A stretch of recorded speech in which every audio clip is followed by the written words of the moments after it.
Hello friends, welcome to our YouTube channel right to success.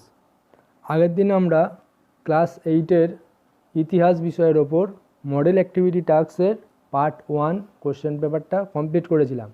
আজকে আমরা class 8-এরই ইতিহাস বিষয়ের মডেল অ্যাক্টিভিটি টাস্ক এর পার্ট 2 কোশ্চেন পেপারটা কমপ্লিট করব।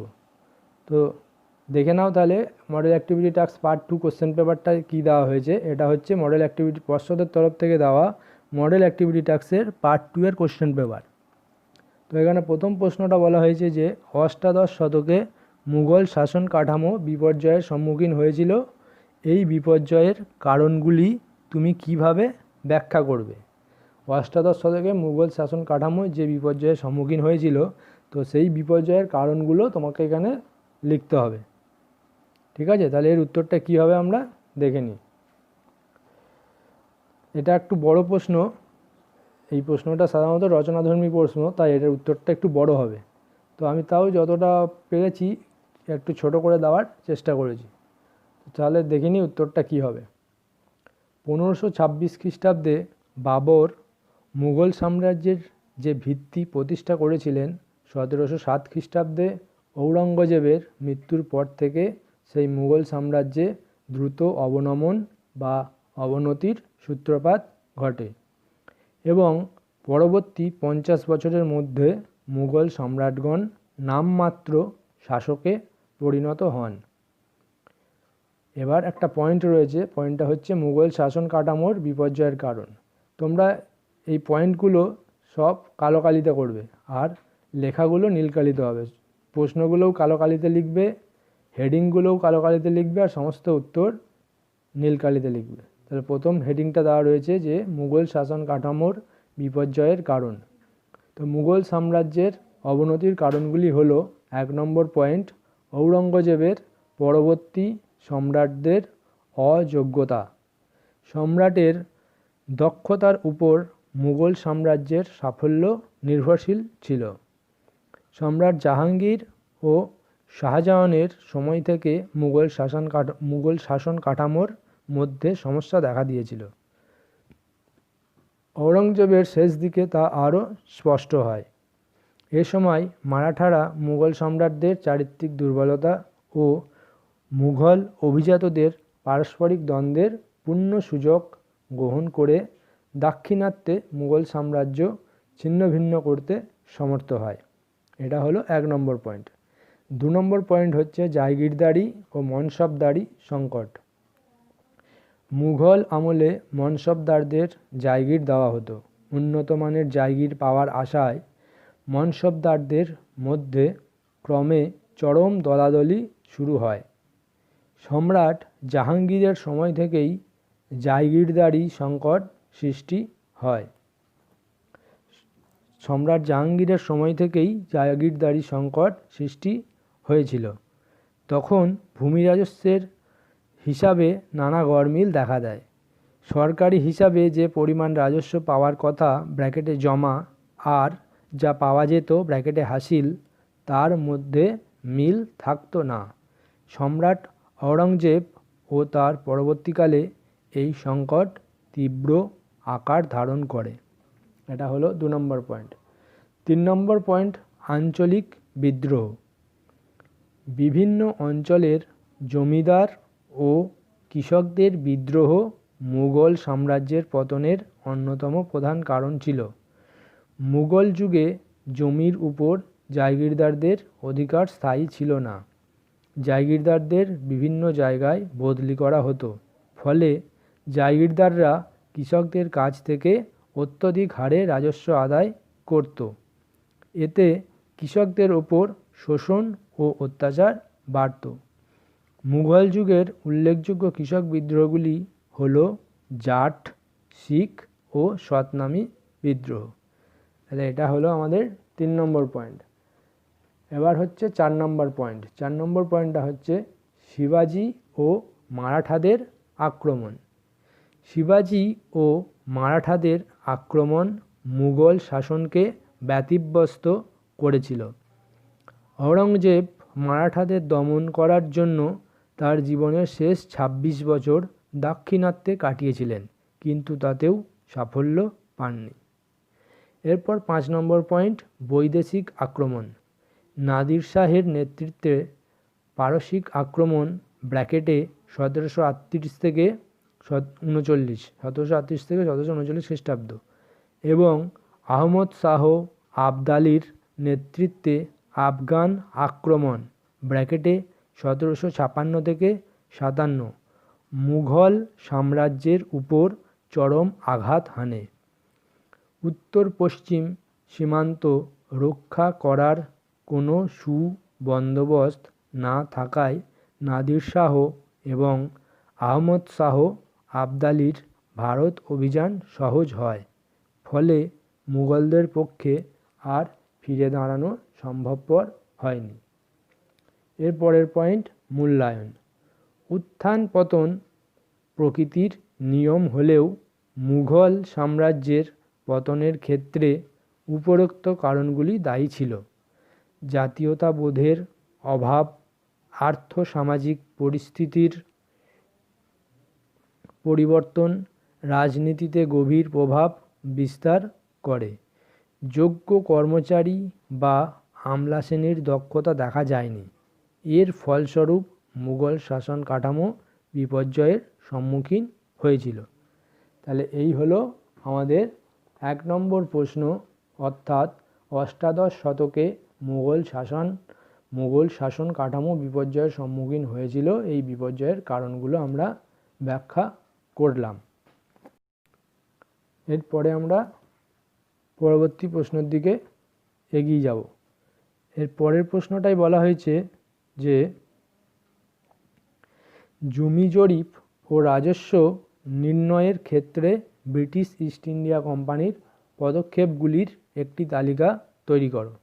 তাহলে 2 নম্বর প্রশ্ন হচ্ছে জমি জরিপ ও রাজস্ব নির্ণয়ের ক্ষেত্রে ব্রিটিশ ইস্ট ইন্ডিয়া কোম্পানির পদক্ষেপগুলির একটি তালিকা তৈরি করো। তাহলে এর উত্তরটা কী হবে আমরা দেখে নিই।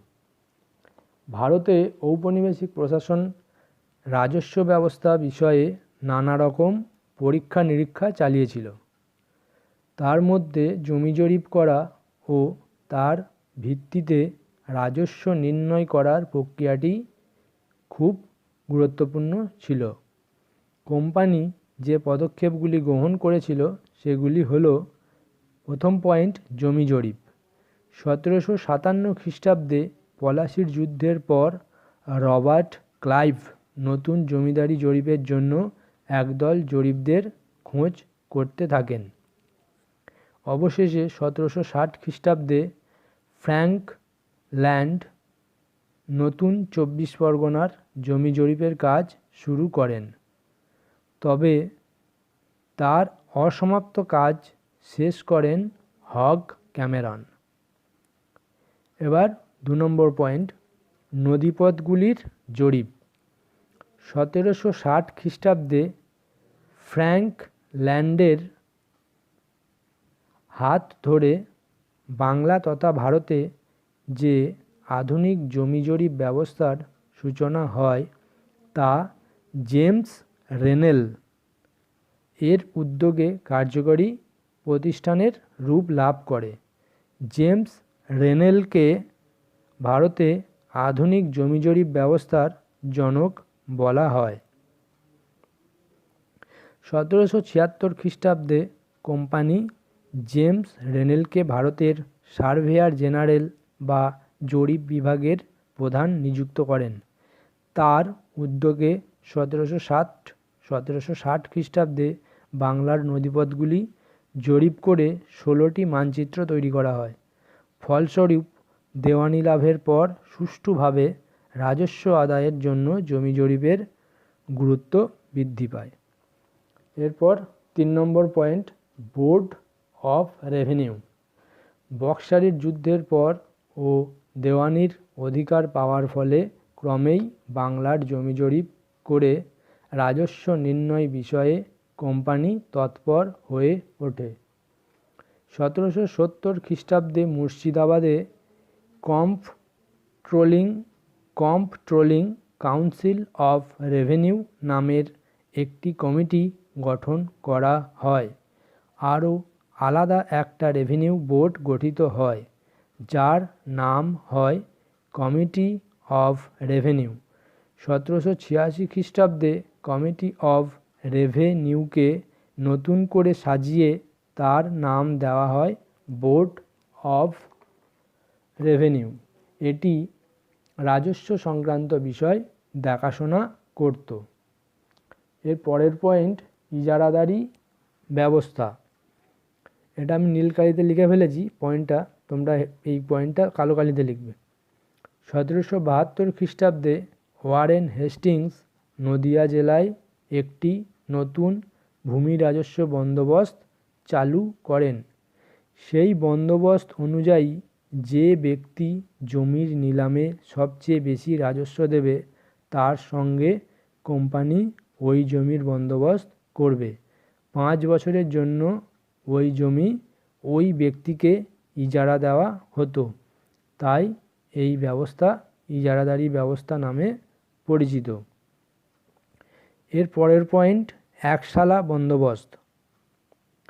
5 শালা বন্দোবস্ত বা ইজারাদারি ব্যবস্থার ত্রুটিগুলি বিবেচনা করে এবং 1776 খ্রিস্টাব্দে আমিনি কমিশনের রিপোর্টের ভিত্তিতে হেস্টিংস বাংলার জমিদারদের সঙ্গে 1 বছরের জন্য জমি বন্দোবস্ত করেন। এই বন্দোবস্ত একশালা বন্দোবস্ত নামে পরিচিত। এর পরের পয়েন্ট 10 শালা বন্দোবস্ত। 1790 খ্রিস্টাব্দে লর্ড কর্নওয়ালিস জমিদারদের সঙ্গে 10 বছরের জন্য ভূমি রাজস্ব ব্যবস্থা চালু করেন, যা 10 শালা বন্দোবস্ত নামে পরিচিত। এর পরের পয়েন্ট চিরস্থায়ী বন্দোবস্ত। লর্ড কর্নওয়ালিস চেয়েছিলেন বাংলায় জমিদারদের উন্নতি হোক। জমিদারদের সম্পত্তির অধিকারকে স্থায়ী ও নিরাপদ করা হলে তারা কৃষির উন্নতির জন্য অর্থ বিনিয়োগ করবেন। তাছাড়া অগণিত কৃষকের থেকে খাজনা আদায় করার বদলে কম সংখ্যক জমিদারের থেকে খাজনা আদায় করার পদ্ধতি অনেক সহজ ছিল। পাশাপাশি জমিতে অধিকার স্থায়ী করার মাধ্যমে জমিদারদের কোম্পানির অনুগত গোষ্ঠী হিসাবে গড়ে তোলা যাবে। এই সব কারণে 1793 খ্রিস্টাব্দে কোম্পানির তরফে জমিদারদের সঙ্গে খাজনা আদায় বিষয়ক চিরস্থায়ী বন্দোবস্ত করা হয়। বাংলা, বিহার ও উড়িষ্যার সমস্ত জমি জমিদারি সম্পত্তি হয়ে পড়ে। এর পরের পয়েন্ট রায়তওয়ারি ব্যবস্থা ব্র্যাকেটে 1820। চিরস্থায়ী বন্দোবস্তের ত্রুটিগুলি দূর করার জন্য ইস্ট ইন্ডিয়া কোম্পানির আমলে দক্ষিণ ও দক্ষিণ পশ্চিম ভারতে থমাস মনরো ও আলেকজান্ডার এর উদ্যোগে কৃষকদের কাছ থেকে সরাসরি খাজনা আদায়ের যে ভূমি রাজস্ব নীতি গৃহীত হয়েছিল তা রায়তওয়ারি বন্দোবস্ত নামে পরিচিত। এবং সর্বশেষ পয়েন্ট মহলওয়ারি ব্যবস্থা। 1822 খ্রিস্টাব্দে ইস্ট ইন্ডিয়া কোম্পানির রাজস্ব সচিব হোল্ট ম্যাকেঞ্জি গাঙ্গেয় উপত্যকায় মহল বা বাড়ি পিছু যে ভূমি বন্দোবস্ত চালু করেন তা মহলওয়ারি বন্দোবস্ত নামে খ্যাত। এই ব্যবস্থায় 25 থেকে 30 বছরের জন্য জমি ইজারা দেওয়া হতো। তবে জমিতে চাষির কোনো স্বত্ব ছিল না। সংগৃহীত রাজস্বের একটি অংশ রেখে বাকিটা সরকারকে দিতে হতো। তাহলে এই হচ্ছে আমাদের 2 নম্বর প্রশ্ন, অর্থাৎ জমি জরিপ ও রাজস্ব নির্ণয়ের ক্ষেত্রে ব্রিটিশ ইস্ট ইন্ডিয়া কোম্পানির পদক্ষেপগুলির একটি তালিকা তৈরি করো, তার উত্তর। এটা একটু বড় প্রশ্ন, এটা রচনাধর্মী প্রশ্ন, এটা কোনোভাবেই ছোট করা সম্ভব নয়, তাও যতটা ছোট করা যায় করে দেওয়া হয়েছে। ঠিক আছে, এবার আমরা পরবর্তী প্রশ্নের দিকে এগিয়ে যাব। পরবর্তী প্রশ্নটাই বলেছে উপযুক্ত তথ্য দিয়ে নিচের ছকটি পূরণ করো। তো প্রথমে রয়েছে অধীনতামূলক মিত্রতা নীতি, তার পাশে রয়েছে শর্তবিলোপ নীতি, আর এদিকে দেওয়া রয়েছে গভর্নর জেনারেল, তার নিচে সময়কাল, তার নিচে প্রভাবিত রাজ্য, তার নিচে মূলনীতি। তাহলে এটা অনেকটা ঠিক অধীনতামূলক মিত্রতা নীতি এবং শর্তবিলোপ নীতির পার্থক্যের মতো ব্যাপার, মানে হিসাব মতো সেটাই দিয়েছে, অধীনতামূলক মিত্রতা নীতি ও শর্তবিলোপ নীতির মধ্যে কি পার্থক্য সেইটা। তো প্রথম পয়েন্ট বাঁদিকে দেখো, প্রথম পয়েন্ট গভর্নর জেনারেল, তাহলে এটা অধীনতামূলক মিত্রতা নীতির এখানে লিখব লর্ড ওয়েলেসলি, আর শর্তবিলোপ নীতির ঘরে লিখব লর্ড ডালহৌসি। আর অধীনতামূলক মিত্রতা নীতির গভর্নর জেনারেল হচ্ছে লর্ড ওয়েলেসলি, আর শর্তবিলোপ নীতির গভর্নর জেনারেল হলেন লর্ড ডালহৌসি। এইবার সময়কাল, অধীনতামূলক মিত্রতা নীতির সময়কাল 1798, আর শর্তবিলোপ নীতির সময়কাল 1848। এবার প্রভাবিত রাজ্য, অধীনতামূলক মিত্রতা নীতির দ্বারা যে সমস্ত রাজ্যগুলি প্রভাবিত হয়েছিল সেগুলি হলো হায়দ্রাবাদ, অযোধ্যা, কর্ণাটক, তাঞ্জোর, সুরাট, মালব, উদয়পুর, বুন্দেলখণ্ড, যোধপুর, জয়পুর। আর শর্তবিলোপ নীতির দ্বারা প্রভাবিত রাজ্যগুলি হলো সাতারা, নাগপুর, ঝাঁসি, উদয়পুর। এবার অধীনতামূলক মিত্রতা নীতির মূল নীতিগুলো হলো, 1 নম্বর, কোনো দেশীয় রাজ্য ইংরেজদের সঙ্গে অধীনতামূলক মিত্রতা নীতিতে আবদ্ধ হলে তার অভ্যন্তরীণ ও বৈদেশিক ক্ষেত্রে নিরাপত্তার দায়িত্ব কোম্পানির। আর 2 নম্বরটা হলো, পরিবর্তে মিত্রতাবদ্ধ রাজ্য কোম্পানির অনুমতি ছাড়া কারোর সঙ্গে যুদ্ধ বা সন্ধি করতে পারবে না। দেশীয় রাজ্য ইংরেজ সৈন্য ও রেসিডেন্ট রাখার ও তার ব্যয়ভার গ্রহণ করবে। এবার শর্তবিলোপ নীতির মূল নীতিগুলি হলো, 1 নম্বর, ইংরেজ কোম্পানির দ্বারা সৃষ্ট দেশীয় রাজ্য ও কোম্পানির আশ্রিত বা অধীনস্থ করদ রাজ্যগুলি স্বাভাবিক উত্তরাধিকারীর অভাবে ব্রিটিশ সার্বভৌম শক্তির দখলে যাবে।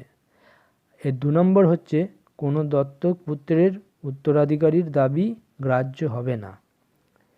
তাহলে এই যে 3 নম্বর, অর্থাৎ উপযুক্ত তথ্য দিয়ে নিজের ছকটি পূরণ করো, এটা আমরা কমপ্লিট করলাম।